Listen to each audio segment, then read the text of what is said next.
Welcome, everybody. We're very happy you're here. My name is Heather Gregg Reed. I'm Senior Alumni Relations Manager here at CEA, and I'm joined by several of my wonderful colleagues today to discuss all things Peace Corps. But first, I just wanted to jump in and introduce myself and introduce what brings us here today. So at CEA, we're really excited to launch this new series called What's Next, where we can explore future international opportunities with our students and our alumni. And we thought this would be a fantastic way to kick it off, talking about Peace Corps. So I'm going to dive right in, introduce our panelists, pull up a PowerPoint for us to take a look at together, and we'll get started. So I'm going to hand it over to each of you to introduce yourselves, if you don't mind, and maybe we can go around and quickly share who you are, what your position is at CEA, and where you served in Peace Corps. So Kiana, can I pass it over to you to get us started? Absolutely. Hello, everyone. My name is Kiana Gardner, and I'm an internship coach here at CEA. I work specifically with 4 of our Spain locations, that being Madrid, Barcelona, Sevilla, and also Granada. And I did the Peace Corps in Morocco from 2018 to 2019. Thanks, Kiana. Derek, can I pass it over to you next? Yeah, thanks so much, Heather. Hey, everyone. Thanks for coming. My name is Derek Shepard. I am the regional director for the Southwest here at CEA. So if any of you studied abroad and are in the South or Southwest, you are in my region. And then I studied abroad in Thailand in the Peace Corps over there. I did teacher collaboration and community outreach, and excited to speak with you all a little bit more today about my Peace Corps time. Fantastic. Thanks, Derek. And finally, Mary Alice. Great. Hello, everyone. My name is Mary Alice Serrero. I am the academic director here in Seville, Spain. So I work very closely with everyone on this call. And actually, some of those names look really familiar. So shout out to anyone who is in Seville right now or was, because I see a few names out there. So welcome. And I was a Peace Corps volunteer in Thailand as well. Fantastic. Well, I want to dive in today by explaining a couple of things to our guests.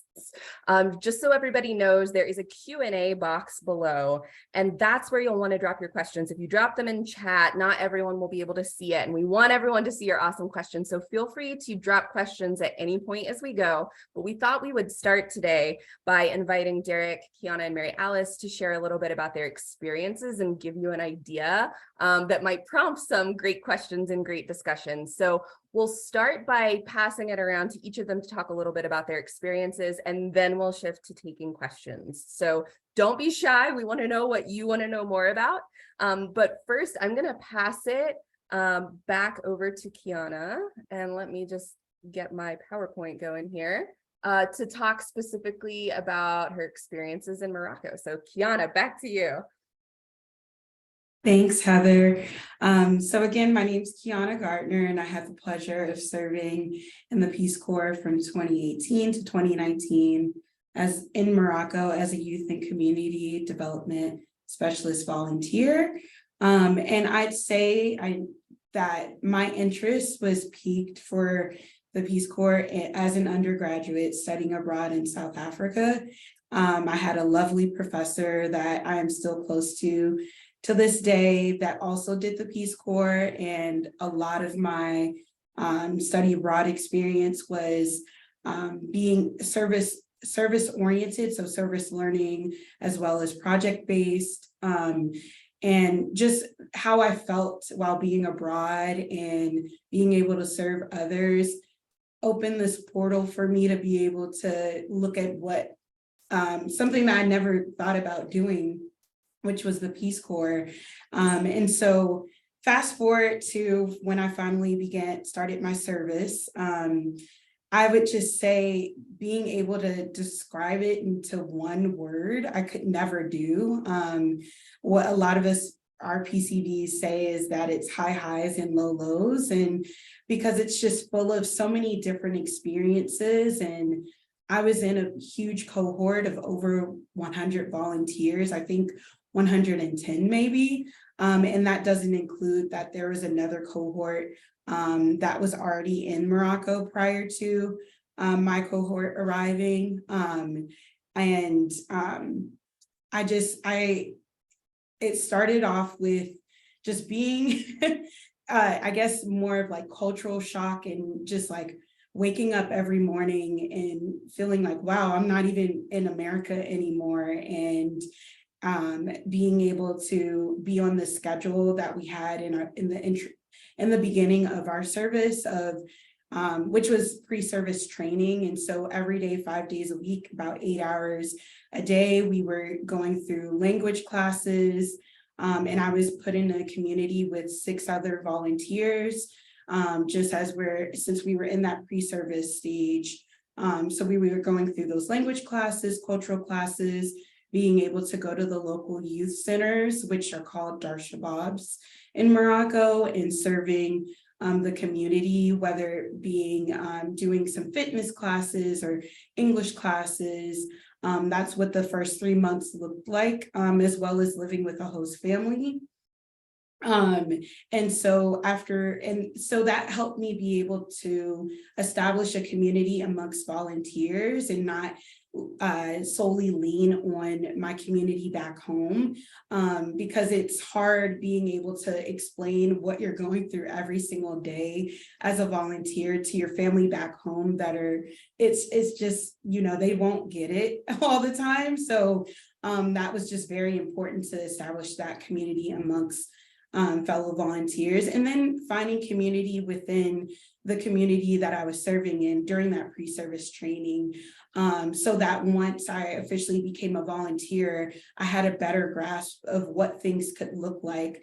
But I also just want to note that it's important to come in with an open mindset going into the Peace Corps and being in the Peace Corps, because a lot of unexpected things happen. And a lot of those unexpected things were some of the greatest things that have happened to me in my life, in stories that I can tell for the rest of my life. So once I was fully sworn in as a volunteer, I went into a community that never had a volunteer, and I was the only volunteer in my town. The closest volunteer to me was about a 15-minute drive. And that also was something that I wasn't expected. But again, one of the greatest things that could happen, because it allowed for me to have such an organic experience in my community and to not have any preconceived expectations on my part as well as my community's part. And so I have some pictures, as you can see on this slide. The bottom right is my lovely host family that I lived with for a month after swearing into my service. And so I lived with them for a month, and from there I was able to get my own place not too far from them, still within the community. But I have a picture of them because they are truly the heart of my service. A lot of being a Peace Corps volunteer is cross-cultural learning, and a lot of that learning is you as a volunteer learning from your community. And I learned so much from my host family, and also just recognize that, as I was my limited Moroccan Arabic, which is with that limited Moroccan Arabic, they still could understand who I was and be able to best understand what I needed to communicate with them. And then same on my part. And we had this commonality of we like humor. We all got each other's humor. And that was just really important for me. As just a person, I need to be able to laugh daily, and to know my host family was just as silly as I was amazing. And so my host sister, who you can see is the closest person to me in that picture, the closest woman to me, we're a year apart, and she helped me be able to get established and begin working in my community, going to the women's centers and volunteering. And it started with a lot of teaching English to preschool children, and then also volunteering with the Women's Sewing Club.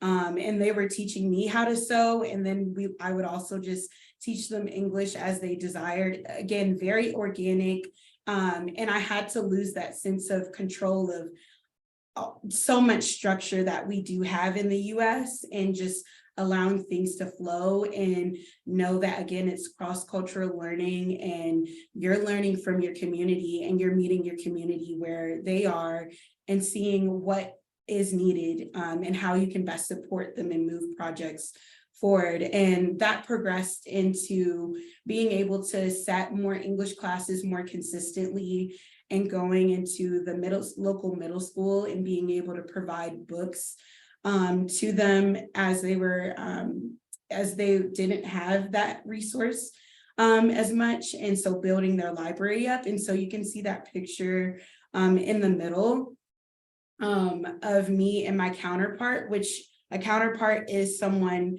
who you're working with throughout your service, and who is a local citizen of the community that you're living in, and they're helping you move projects forward. Because what's also important in service is making sure that your projects are sustainable, so that they exist beyond your service. And so that's my counterpart and I presenting at one of the project, I think it was the project design management training, about the projects that we were working on, and what we wanted to see beyond what we were doing, so that, again, that those projects were sustainable. So it allowed for those being able to bring your counterpart and your community to these trainings. And sometimes some of the local citizens had never traveled outside of their cities or the local cities. And so that allowed for my counterpart to be able to be exposed to being around other Americans, and see the other amazing projects that other volunteers and their counterparts were working on. And that allowed for him to be able to gain further professional experience and build his resume up. And so there was that part. And then I have these other photos of me on the left that encompass my experience while being a Peace Corps volunteer in Morocco. The bottom left was a picture of me at a rug souk, which is pretty much a rug market in Morocco near my village that I lived in. And I just gained this love for like local artisan not projects, but just being able to see their art pieces, and specifically rugs, and knowing that that was hand dyed and hand made. I don't know, I just really love that. And I actually shipped a rug back with me from Morocco, being able to pay into the community that I lived in for the amazing work that they were doing, and being able to have their art with me beyond my Peace Corps experience. And then we have that top left photo of me in Chefchaouen, which is the blue city in North Morocco. So I got to travel a lot while I was in Morocco as a volunteer. We received a good amount of travel time or just time off. And so I got to do that a lot with my the friends of the community that I made while abroad. But overall, just summarizing my experience, again, I can't put it into one word, but it truly was such an amazing experience being abroad and serving in Morocco, and learning so much about myself and others, and knowing that you don't always, just stepping away from that mindset of control, and just being able to build long-term and organic relationships and projects forward. And I know that like my service will stay with me for the rest of my life. And I'm sure Derek and Mary Alice can attest to that as well. Thank you so much, Kiana. I have so many questions for you already, but I'm going to put a pin in it so that we can move on to Derek to talk about his time in Thailand. Wow, that's a real tough act to follow. Thanks, Kiana. In fact, when you were mentioning kind of the rugs, I remember in Thailand too, worked with a community that had like a weaving community that had backstrap looms, and that we connected with some other entrepreneurs in Thailand to kind of sell their products and things like that too. So it's really cool to hear about other Peace Corps volunteer experiences. Thanks everyone for coming. My name is Derek Shepard, and I studied abroad in Thailand. Excuse me, I did actually study abroad in Thailand as well. I studied abroad in India first, which got me interested in Thailand, and then to become a Peace Corps volunteer in Thailand. So many moons ago, in 2004 to 2006, is when I served as a Peace Corps volunteer over there. In fact, I was just yesterday going back through some documents and reading some old college documents from 20 years ago, and I saw one, and it was like my Peace Corps application, and I remember kind of writing that back then too. And I actually didn't want to go to college. I wanted to go right into the Peace Corps out of high school. So somebody came, and which my mom clearly shot down and said, "No, you're going to college." I didn't think back then, and maybe it's to this day, that it's not a requirement that you have a college degree to do the Peace Corps. And I had some farming experience, spent summers on a farm. And so I thought maybe I could just go right into this. But anyways, that got shut down. But somebody came to my high school who was a foreign service officer, and they were a Peace Corps volunteer. And I thought this person was just super interesting.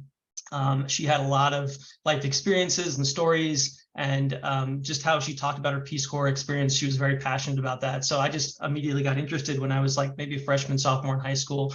And so I knew that I always wanted to do that. So I served there. As I mentioned initially, my project was teacher collaboration, community outreach. So I worked in 2 schools. And then I also worked in the community, local municipality offices. I'm trying to think what the English would be, something along those lines, where we worked on projects with the hospital, with the local government, things along those lines. So it was really great. So I spent half of my time in the schools working with teachers, and then I spent the other half of my time out in the community working with community leaders. So for me, it was really great opportunity to kind of explore different avenues of what I was interested in. So much to kind of talk about. I guess I'm not even sure kind of where to go here. And so I don't want to talk too much because I want to make sure that you all have time for questions. But for me, the Peace Corps experiences was so transformative because it really taught me perseverance, and I'm trying to think of what the English term would be, but it's like, perseverance, where things didn't kind of go as planned in the Peace Corps. In fact, when I got there, I thought I'd be working in a couple of schools that were working with the Buddhist monasteries there. And so I'd be working on curriculum development that way. Turns out that kind of didn't pan out. And so you kind of pivot. And so I think the Peace Corps taught me to really be flexible and to really kind of adapt on the fly. And so yeah, these are just some pictures here. In the middle, this is I know Kiana talked about her family and those that she stayed with. My Peace Corps family was huge for me. In the kind of lower right in the blue shirt, that's my kind of Thai mother. Her name is Krubut.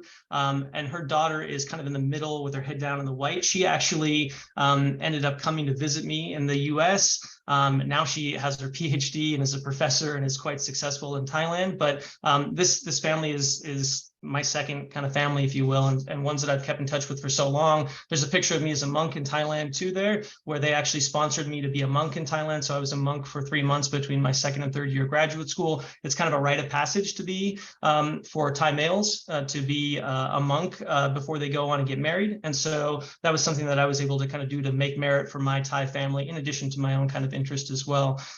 So my Thai family's been huge. They're people that I talk to very regularly. I know Kiana mentioned that, just some of the closeness that you get with some of the people in the Peace Corps. I communicate with a couple of people almost every day from my Peace Corps time, and that I still, we had 36 in my group, and there's probably about 10 of them that I communicate with regularly. So to me, they're kind of lifelong friends that you meet, not just locally, but also in your cohort that you go with as well.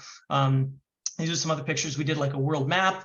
Doesn't look so great on here. We fixed it up later on, but you do various projects over there too. For me, it was a lot about, the Peace Corps taught me that it's a lot about connections and building relationships, and how important those are. And I don't think I really realized that until I got over there. And in a society like Thailand, relationships are huge, and you get things done by building relationships. And I think that's that way in the States too, and something that's a really good lesson to learn. As Kiana mentioned, it's a real tough kind of experience over there. So I remember I was young and cavalier right out of college and was thinking this is going to be kind of easy or, I was excited for the challenge. I remember like a couple weeks in crying to my mom on the phone saying, I can't do this. I can't handle this. The roosters are waking me up at like 4 or 5 in the morning. Everybody speaks Thai. I don't understand anything. This is really difficult. But like I said, you develop a lot of perseverance and grit. That's the word I was kind of thinking about. You develop a lot of grit. And so if you're looking for an experience where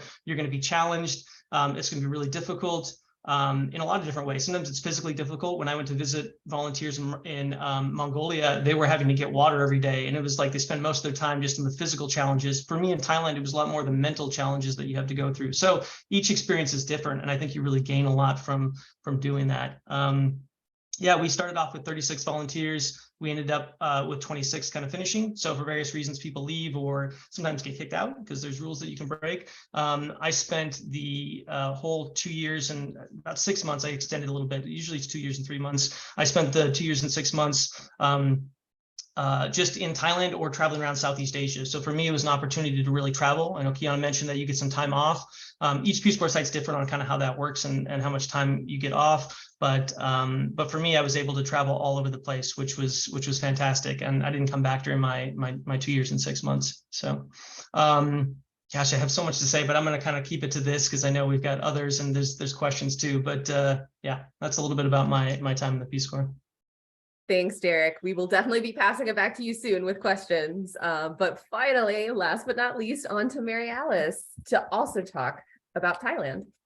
Great, thank you very much. And in my introduction, I will actually answer one of the questions that's in the box about when we joined Peace Corps and whatnot. I worked for a couple years before I actually went into the Peace Corps after finishing college. So I had a little bit of a lapse there. So not everyone goes in fresh out of college. But I was lucky enough to be working in study abroad at the time. And I worked with a lot of RPCVs, people who are returned Peace Corps volunteers, and they kept me intrigued, and I asked them questions almost on a daily basis until about 2.5 years later, I was ready to pull the trigger and do the application myself. And so much of what Kiana and Derek have said really resonates with me. That idea, Kiana, you were talking about, sort of sometimes the lows are lows and the highs are highs. We used to say, the days are long on this time that flies by. There's really long days. And then all of a sudden you think, oh my gosh, how am I ever going to get this project done? I just got my funding after working on getting it for 18 months and I finally have it. I only have 3 months to find out how I can make it sustainable, how I can get the other stakeholders involved and bring it to fruition. And to really close that circle and make it 360.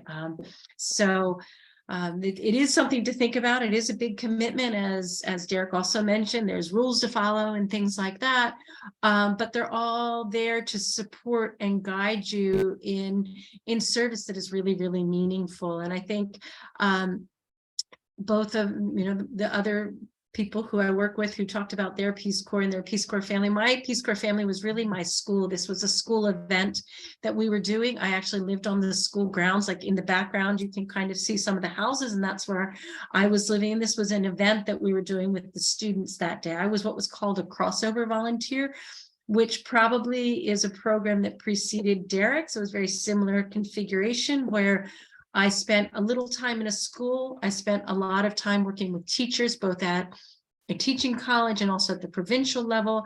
And I was also involved in getting funds to boost a little bit the agriculture projects in my area as well. So it was a real quick study on how to raise bees and what you can do with all the products that beeswax and honey can do, as well as fish ponds and pigs and all of that, as well as working in TEFL, which is teaching English as a foreign language, for people and for teachers to become a little bit more proficient and understanding that idea of sustainability, which Kiana, you had also mentioned. This is, I think none of us wanted our work to be one and done and bucket list. We had our volunteer, it was great, we had fun for a couple of years. No, we really wanted to leave something in the community that would continue and be able, for the young people to have something to either reflect on or in a way to to transform to some extent lives, or even for some of the teachers. I love that story, Derek, of your host sister going on to them becoming, a PhD. I think we touched the lives of many during our time there. So it's sort of exciting to have that window, that 360 window into what is going on. I think one of my greatest lessons, there were always like 4 questions that it seemed that whenever you did anything with Thai people, they were like, we used to call them the 4 S's. They would ask in Thai, are you comfortable? Are you having fun? Is it pretty? And is it tidy? There were like 4 questions that would always come out. And it really has stuck with me many times when I'm in a situation where I'm thinking, oh, things aren't going as I would hope they would go, or, oh my gosh, isn't this a mess? Or, learning about flexibility. I sort of ask those questions to myself. Are you comfortable? Are you having more or less fun? Is it appealing to look at? Is it tidy? Then you really don't have anything to worry about if you can cover those basic needs, right? So to speak. So I often repeat those 4 questions to myself. And, just learning, what is collaboration? What does it really mean? What does it really mean to sit and listen? There's a lot more listening in Peace Corps than actually speaking, learning, observing who are the people who are going to be the ones who can really work through projects with you, and who are going to be the people who are going to want for that project to continue on, and finding those people, those allies, and also seeing a little bit of the joy when projects do get off the ground and being part of that change. And also, sometimes we failed, sometimes we failed brutally and miserably, and projects didn't work, and we thought it was going to go really well, and it didn't. And being able to understand that that's also part of the process, and finding ways to perhaps do it a little bit differently the next time, or in a way that involves other people, and in a way that maybe makes sense. Again, those international and cross-cultural skills that Kiana mentioned, but how can we hone them? It's not something you can read in a book, and it's not something that you're going to get in a Peace Corps training over that first week and be like, okay, now I'm cross-culturally competent. Sometimes those skills take years and years and years to hone and develop, and to really understand, to read, and to be on the other side of it and say, gosh, I am forever marked by that experience in a very, very positive way. And the connections, not only with Thai people that I've made, but also with some of the other US Americans who were in my cohort. Again, as Derek mentioned, we talk maybe not on a daily basis, it's a weekly basis. We vacation together. Our kids all know each other. They're all talking about Peace Corps or where they're going to study abroad. They're all about 20 now. So it's really fun to see, that this is catching momentum. This is something that is continuing and building. And we're so excited that there's so many of you on the call today, or are going to listen later, who are interested in being part of these like social change projects. So it's very exciting. So thank you. Well, thank you all. I'm very excited to move on to our Q&A section. I'm going to stop sharing my screen so that I can get to some of these questions a little bit more easily. But I know, Mary Alice, you chimed in on the question that we had here about kind of where were you in life's journey when you dove into Peace Corps. Can I bounce that back over to you, Kiana and Derek, to kind of talk about where this fit into your career and life trajectory? Kiana, can I hand it over to you first? Of course. So I graduated in the fall, so December. And then I started my application process then. I was accepted. So I got a job in my last semester in college and was able to just become closer to full time right after. And I knew that I was going to be applying to the Peace Corps. So I was like, well, let me remain here.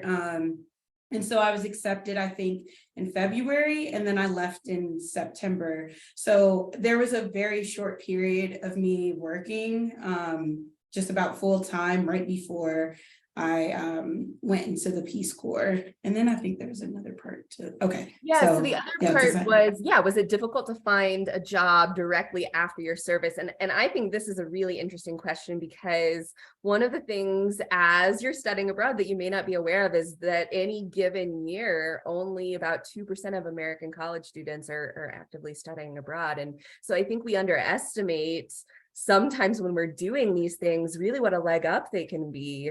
So I'm curious if I can add on to the question, even how did this help facilitate your career trajectory? So maybe if you don't mind throwing in a little bit about that. Yeah, well, I'd love of to hear course. Yeah, so it's not, I mean, it wasn't difficult because it makes you more competitive within the job market.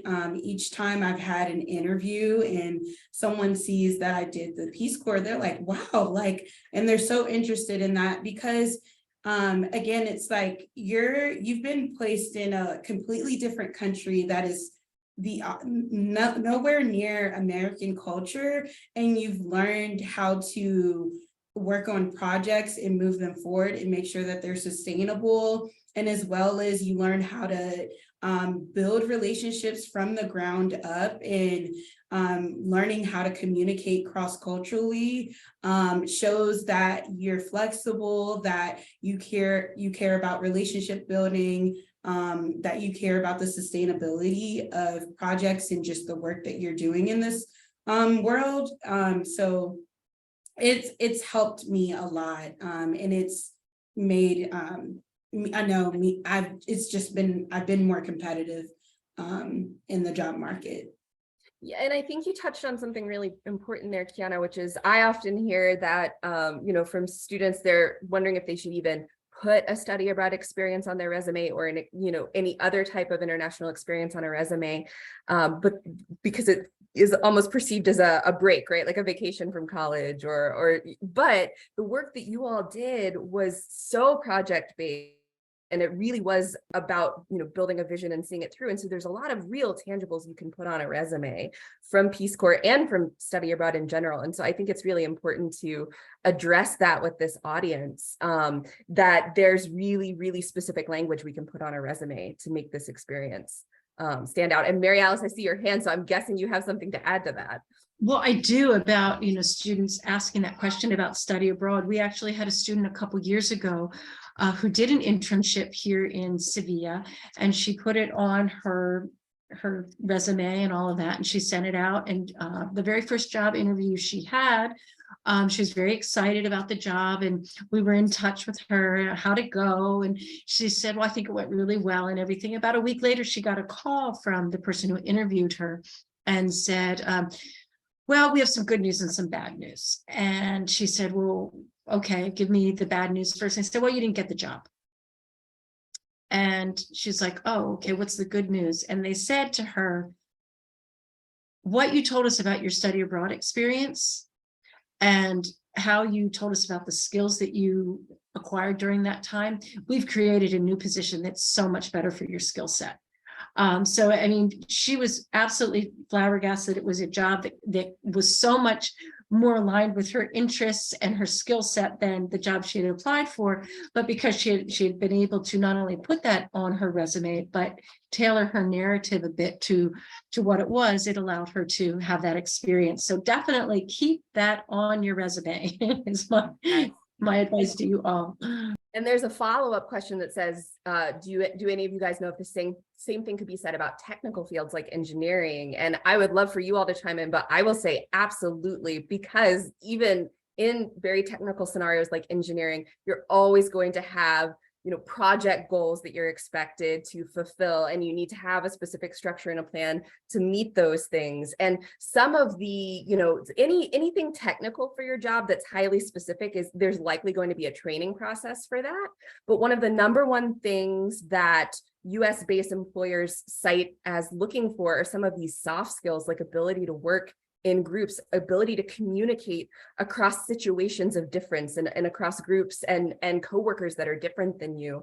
I could name 5 other, things that are kind of in this this area that we deem soft skills, but those things are harder for employees to feel like they can teach you, feel like they can help you brush up on. And if you can come into a job scenario, even if it's for something highly technical, explaining how you bring all of those things to the table, and then you'll be able to kind of dive in and learn all of the ropes on all of the technical things you need to know. That's going to make you really, really stand out. So can I, who else would like to jump in and add to that? No, I mean, I'll just follow up. And I think that you're absolutely right. You get a lot of soft skills, a lot of hard technical skills as well, whether you're an engineer or in computer science or something else too. There's a lot of different ways you can be a Peace Corps volunteer as well, right? So it's not just, in education, there's, social work, there's technical stuff too. I mean, there's all different kinds of fields. And so, nowadays, I think you can even select that even more and have more of a choice than maybe you could back when Mary and Mary Alice and I served too. So there's a lot of opportunities to get involved that way. I will say too, that the Peace Corps opens up so many doors to you. Like I went to Harvard for graduate school, and I don't need a name drop there, but there's no way I could have gotten into Harvard if it wasn't for my Peace Corps service, where I actually got to work with a professor over there too, who was interested in Thailand, and I furthered my Thai language and did translations and things that way too. So it really opens you up to a lot of different opportunities too, especially when it comes to jobs afterwards, if you don't want to go into to graduate school. And there are some preferred hiring, and I think it's still the case maybe too, of like government positions if you want to go into the foreign service, or even scholarships to get into graduate programs that are just specifically for Peace Corps volunteers. So there's a lot of opportunities once you get out of the Peace Corps to do that you wouldn't have if you didn't do the Peace Corps. Yeah, Derek, we had another question in that connects to grad school, so I'm going to go ahead and throw that out there. Has anyone utilized the Peace Corps scholarship for graduate school after service? I did not, but I did get like a full ride in graduate program, probably because of my Peace Corps time too, to be honest with you. But there are, I have had some friends that utilize those resources, but I did not personally.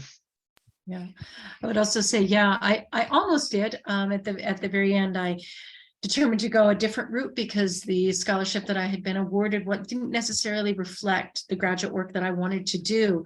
But I would also say, similar to what Derek said, I was able to get a lot of graduate assistantship working sort of right there with a couple of different professors because of that, because of my graduate work was in education, culture, society, and because they said, well, this is someone who obviously moves within those frameworks. I was able to be certainly more competitive for that particular financial aid. And I think that's a great point, Mary Alice, that sometimes, it does lead to very specific doors that we already know about, but sometimes it can pivot to, things that may not currently be on our radar. And for example, because this is a student and alumni joining us today, you may not know that the Middlebury Institute of International Studies offers a scholarship for CEA students who have either interned abroad or who joined the Alumni Ambassador Program as an alum. And you can get a really sizable scholarship to help fund your graduate experience with the Middlebury Institute of International Studies, having already done what you're currently doing. So know that what you're doing in studying abroad with CEA or interning abroad with CEA can already open some of those doors, and Peace Corps can do the exact same thing as well. All right, I'm gonna ask one of the questions on my list while we have a couple more questions coming in. Can you all talk a little bit about the application process and just kind of that lead up from thinking about Peace Corps to deciding to take action, and then the application and the preparation process? I know that's a lot in one question. Kiana, do you want to? Yeah, of course. So like I said before, my interest was piqued during my study abroad experience. We were volunteering a lot while studying abroad, and my professor had did the Peace Corps in another country. I can't think of the country where she did it at, but we actually had a long road trip back to Johannesburg after like being more in the village, because I actually had a homestay component during my study abroad experience. And there was a volunteer, a Peace Corps volunteer that served in the town that I was studying abroad in like several years before I came. And so during that ride back with my professor, we were just talking, and she was just like, you're closer to graduation, like, what are you seeing yourself doing? And I know that I'm just passionate about service. And I was like, well, I've been enjoying this. And she was like, well, have you thought about the Peace Corps? Like, I will write your letter of recommendation.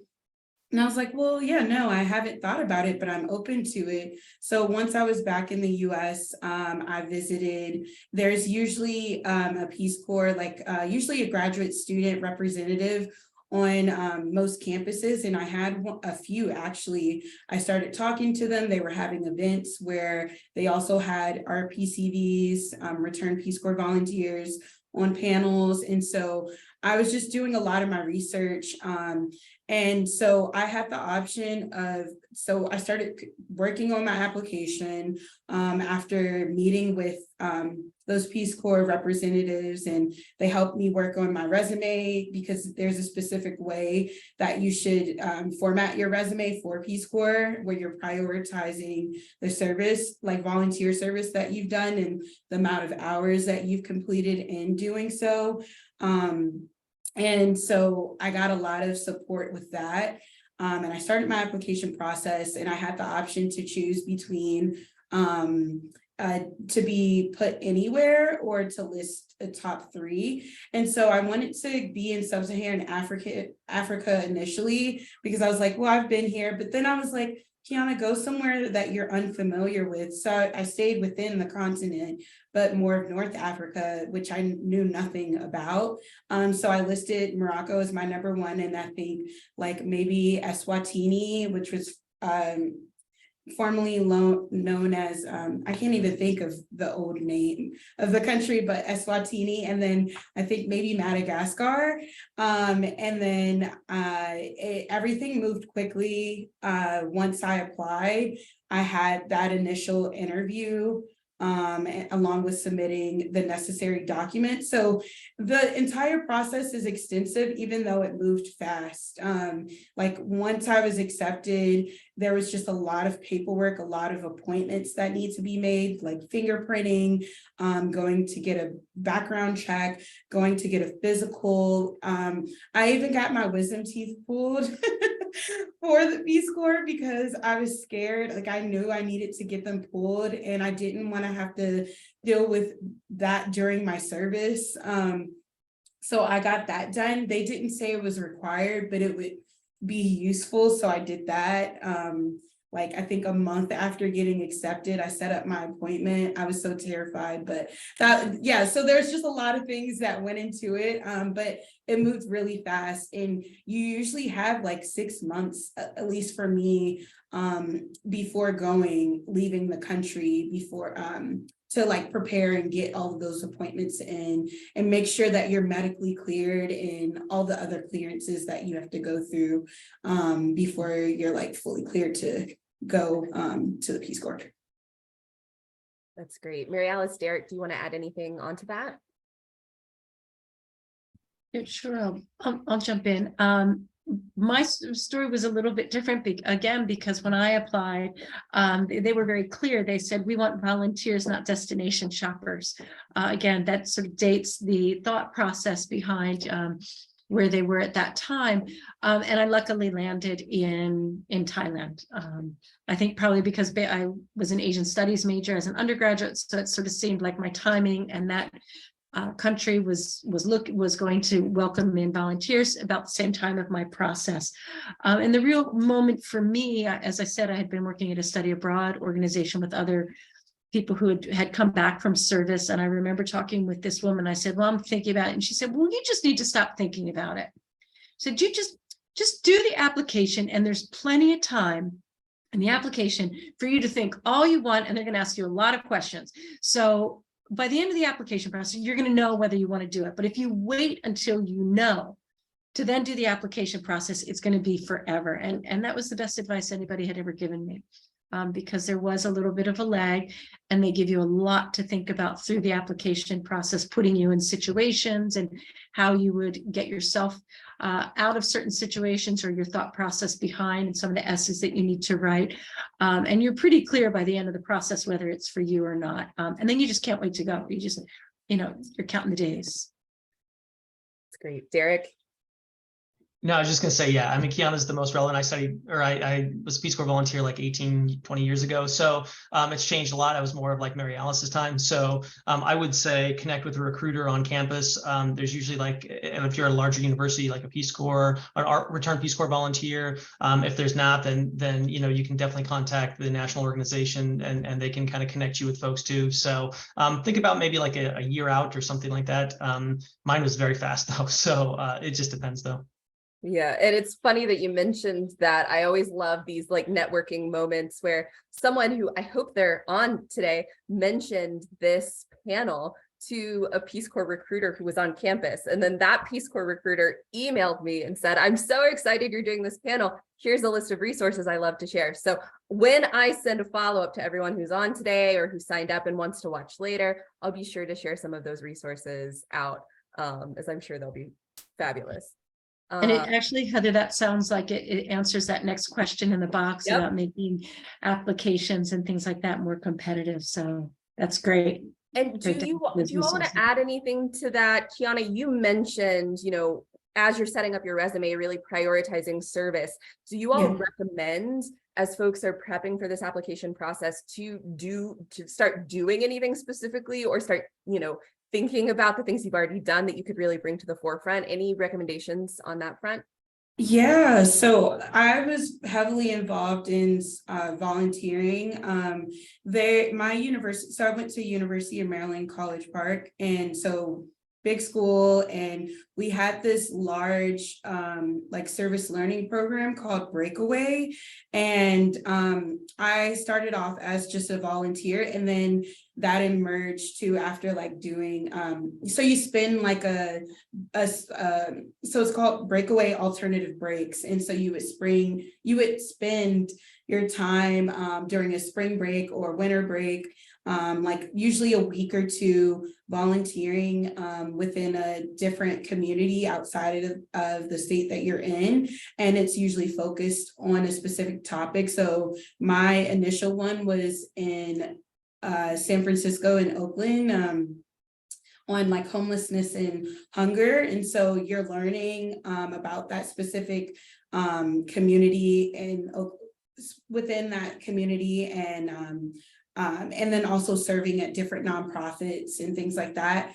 And then I led a trip, so I became a leader. And so I was going through a lot of training, and I had a co-leader. We were learning just a lot of things. And so, yeah, all of that to say, get involved with volunteering at local community centers. I'm sure a lot of campuses have those service learning offices. Like, I loved mine on campus, so anything I could get involved with, even if it was like during homecoming week, like or even mentorship programs, like whatever you're most interested in, definitely get involved with volunteering in it. It definitely helps. That's wonderful. Derek, Mary Alice, is there anything you feel like really helped you stand out, or that you really featured in your application process? I mean, I'll say, I don't really know, to be honest with you. And I don't know how competitive it was back then. I just don't even know how competitive it is this day. I always tell people though, just do things that you're passionate about, that you're interested in, or that you want to try that are new. Like, I don't really ever in my life ever think strategically of like, how can I make myself a better candidate? That's just me. I just follow my passions, follow what I'm interested in, try new things. If you've got a sense of exploration and want to kind of like really grow and learn, then the Peace Corps is going to be a great opportunity for you. I would say that the Peace Corps is interested in, at the time of like, I was in a relationship, serious relationship, and they were like, well, we're going to invest a lot of money in you, because it does take a lot of money to get a person abroad and to do all that. And, we want you to stay there for the 2 years and 3 months. And so they were concerned about like, what are my ties kind of back home and things that way. I don't know if that's still an issue with them or what that's like, but, so there's different questions you might get that way. I'm not trying to say to lie or obfuscate or not, kind of address the question, but just keep in mind that the Peace Corps is looking at you as an investment as well. They want you to stay there for the 2 years and 3 months. And if you've got certain things that are tying you here to the States that don't allow that or whatever, and certain things come up, of course, too, then they might be a little bit more hesitant to kind of invest in you too. Just something to think about. That's great. this sort of ties into kind of this preparation. I noticed a common question that is asked about Peace Corps is around language. And Kiana, you talked a little bit about that learning curve when you first arrived, but does anyone else want to chime in on, did you have any language before you arrived? How was it, showing up somewhere and working on those skills? Anything you want to talk about kind of the language factor of Peace Corps? Well, I would say I think that language learning is a fun sport. I mean, I just like to learn languages. I'm not very good at it, but I certainly think it's fun.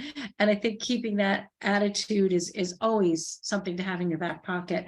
And in the same, Kiana mentioned the 3 months, and that was the structure of our training as well, that language training was during the whole 3 months. And then there was some other components of the training for month periods, but the language was always across the boards. And it's really amazing, what you can learn in 3 months if you sit down and you do it 8 hours a day. And that's what it was. We'd wake up in the morning, we'd sit around a table, and sometimes there were bigger groups, and then those groups got smaller and smaller and smaller, at least in when we did our training. And by the end of the 3 months, of course, we weren't fluent, but you felt like you had a solid skill set to then be able to, that was your point of departure.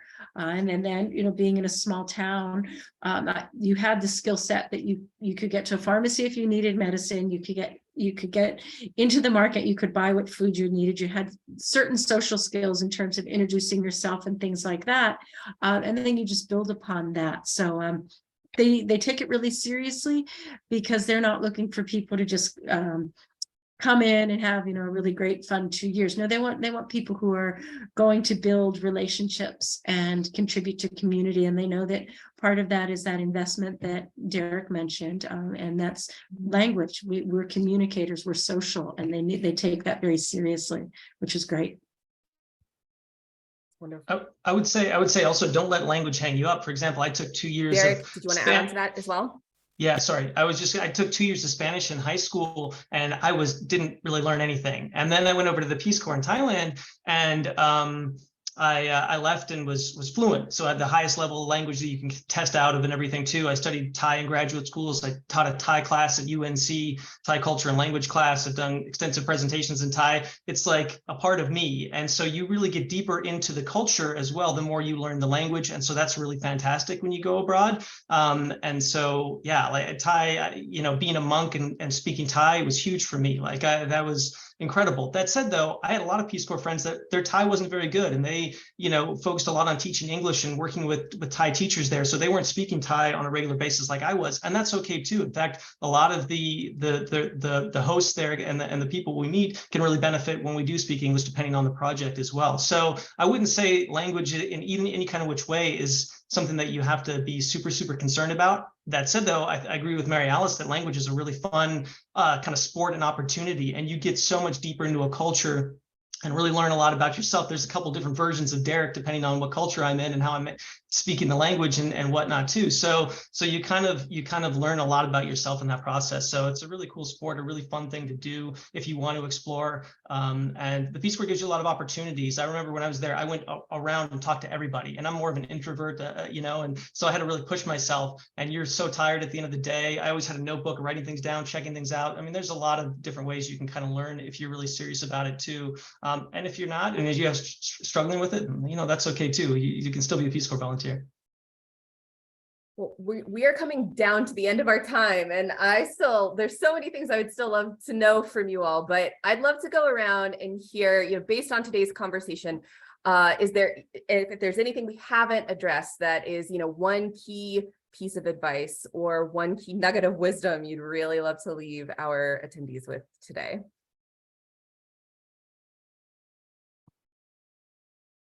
And I put you on the spot to think of it. I mean, I can give the time. Do you want to go ahead, Mary Alice, if you want to go? No, go. I mean, I would just say to give you, the one thing that I really, and I've worked a lot in the international education field too, leading programs abroad and working in Asia a lot. I would say the one thing that is to have a kind of growth mindset. There's a philosopher, or kind of a religious teacher called Shunryu Suzuki, who talks about Zen mind, beginner's mind, and the mind of a child. And so going in and having like a very inquisitive, curious mind is something that's going to get you very, very far in life. You know, I think one of the panelists talked about kind of asking questions or listening, and how important that is. I think this is very important in life. And so, but going in with just kind of a curiosity, I think all of you probably have some of that in you too, because you studied abroad, or you are studying abroad now. And so that's going to take you places. And so if you are really interested in exploring that and growing in that, the Peace Corps is a really great opportunity to get out of your comfort zone, to feel awkward and uncomfortable. And I know Mary Alice talked about projects that have failed. I had so many projects that failed. But it's only a failure if you don't kind of to really grow and learn from that and take those lessons of failure, if you will. And those are really kind of developing that grit. And the Peace Corps is going to help you do that. And so I would say really look at it as an opportunity to kind of grow and learn and fail in a positive way. That's wonderful. I would also say, I think that the very enthusiasm that we bring to this panel, none of us thought twice about even saying no. It was like, okay, when can we talk? I think, and that's a tribute to the Peace Corps and our experiences there, and what we learned, and that little fire that we keep in our heart from the places that we've been. So we're so excited to share that with those of you who are on the call and those of you who are listening, because it really is, as they say, it's the greatest job you'll ever love. And that's really true.